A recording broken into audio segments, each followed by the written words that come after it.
Bonjour tout le monde et bienvenue dans cette vidéo. Aujourd'hui, on va voir 5 conseils de Jeff Bezos pour réussir ton entreprise. Et à la fin, on verra un conseil bonus très intéressant, très important. Alors, Jeff Bezos, je pense que vous le connaissez tous, c'est le fondateur d'Amazon qui livre beaucoup de choses un peu partout.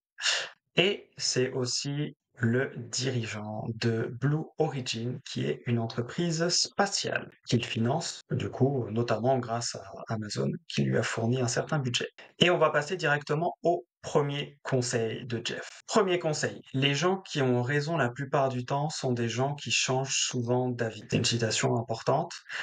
Et il y a un dicton populaire qui dit qu'il n'y a que les idiots qui ne changent pas d'avis, et c'est très vrai dans l'entrepreneuriat. Puisque dans l'entrepreneuriat, comme dans beaucoup d'ailleurs d'autres domaines de la vie, les situations changent. Il peut y avoir une donnée qui change quelque part, ça a l'air d'être un détail, mais ça change tout. Et donc, il faut changer son fusil d'épaule. Et c'est pour ça que changer d'avis, c'est souvent quelque chose qui est nécessaire. Et il faut être intelligent sur quand est-ce qu'il faut changer d'avis et quand est-ce qu'il faut éviter de changer d'avis et donc d'action à réaliser. Donc ça, c'est une citation très importante, il faut absolument bien la comprendre. Et je vais pas en dire plus là-dessus, on va passer directement à la deuxième citation. La deuxième citation. Nous sommes obstinés sur la vision, nous sommes flexibles sur les détails. Il faut savoir quoi faire et pourquoi le faire. Après, le comment on le fait, on va s'adapter en fonction de la situation.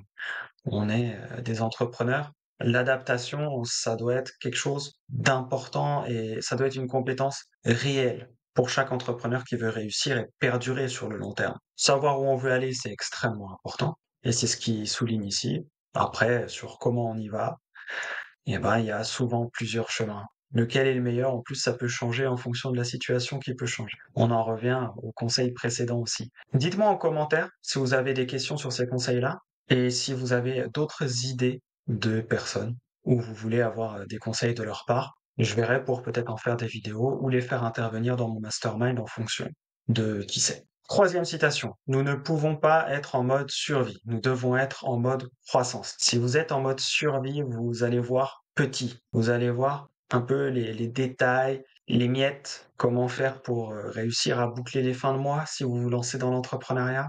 OK? Donc ça peut être bien de sortir de ça pour rentrer dans un mode croissance où on voit plus grand, on se concentre sur le présent, construire pour le futur. Et donc, on va être plus dans l'action et on va pouvoir construire des fondations plus solides, plus larges pour construire plus grand.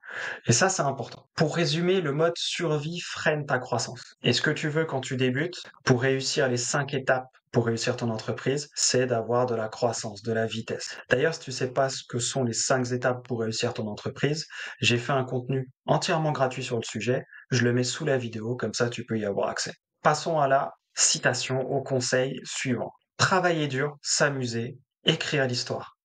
On oublie trop souvent de s'amuser quand on est entrepreneur et qu'on débute, surtout quand on est en mode survie. Et donc, travailler dur, bon, c'est évident qu'il faut travailler dur. Si vous travaillez pas assez, ça va être compliqué souvent. Si vous voulez, il faut que vos rêves soient congruents, donc en accord avec votre dose de travail. Sinon, vous ne réaliserez jamais vos rêves. Il y a un prix à payer pour tout. Si vous n'êtes pas prêt à le payer, c'est mort.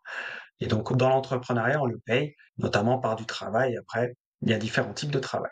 Écrire l'histoire, important. Pour ceux qui ont de l'ambition, allez-y. Il faut travailler dur et s'amuser pour ça, parce qu'il faut aussi réussir à tenir la distance. D'ailleurs, c'est ce qu'on fait dans mon mastermind. On travaille dur et on s'amuse aussi. C'est important. La citation suivante est très courte. Votre marge est ma chance. Tout est dit là-dedans. Quand on a un concurrent qui a de la marge, ça nous laisse de la place pour mettre un business model rentable où on va peut-être marger un peu moins, mais suffisamment pour bien vivre, pour avoir de la croissance, et on peut prendre des clients aux concurrents. Surtout sur les marchés fermés où il y a beaucoup plus de concurrence que de clients, la marge, on va s'incruster dedans. C'est un peu les différences entre l'océan bleu, l'océan rouge. Bon, si vous connaissez, il faut s'adapter en fonction. Un conseil peut être bon dans une situation, très bon, et très mauvais dans une autre. Donc, il faut voir. Et on va passer au conseil bonus, qui va être en plusieurs slides. Donc, je vais vous montrer un peu tout ça au fur et à mesure. Je vais déjà tout vous lire et après on en parle.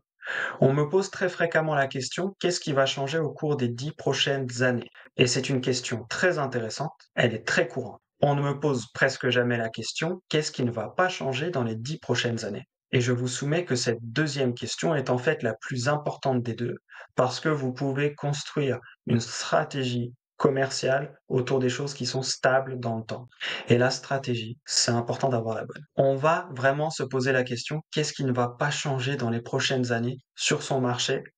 Et on va chercher à construire là-dessus. Regardez ce qui reste stable, ce qui ne bougera jamais, ou en tout cas pas prochainement sur votre marché, et adaptez-vous à ça. Faites en sorte de vous adapter à ça plutôt qu'aux nouvelles choses, qu'aux choses qui vont changer. Voilà, c'est souvent plus simple de s'adapter à ce qui reste stable plutôt que de s'adapter à une nouveauté qui va peut-être encore changer de nouveau par la suite. Vous comprenez l'idée, j'espère. Et alors, en conclusion, je ne peux que vous conseiller de viser la croissance en vous concentrant sur ce qui est immuable, ce qui ne bougera pas dans le temps, quoi qu'il arrive. Si vous réussissez à avoir de la croissance là-dessus, vous avez une entreprise qui va être immuable aussi, en réalité. Vous allez avoir des revenus qui vont perdurer dans le temps. Et c'est d'ailleurs pour ça que je crée un cours sur les memberships. Ça, on en reparlera. Je vous mettrai aussi un lien sous la vidéo pour ceux qui sont intéressés par ça. Parce que selon moi, et selon tout ce que j'ai vu jusqu'à maintenant, je suis entrepreneur depuis 2016, les memberships, c'est le business model le plus intéressant pour la plupart des entrepreneurs qui se lancent. Et c'est encore plus intéressant pour les entrepreneurs qui ont une audience ou une communauté déjà. Il y a plein de choses à faire sur le sujet. Sur ce, prenez soin de vous, c'est toujours le plus important. Et je vous dis à très vite pour ceux qui suivent la chaîne dans de prochaines vidéos. Ciao, ciao.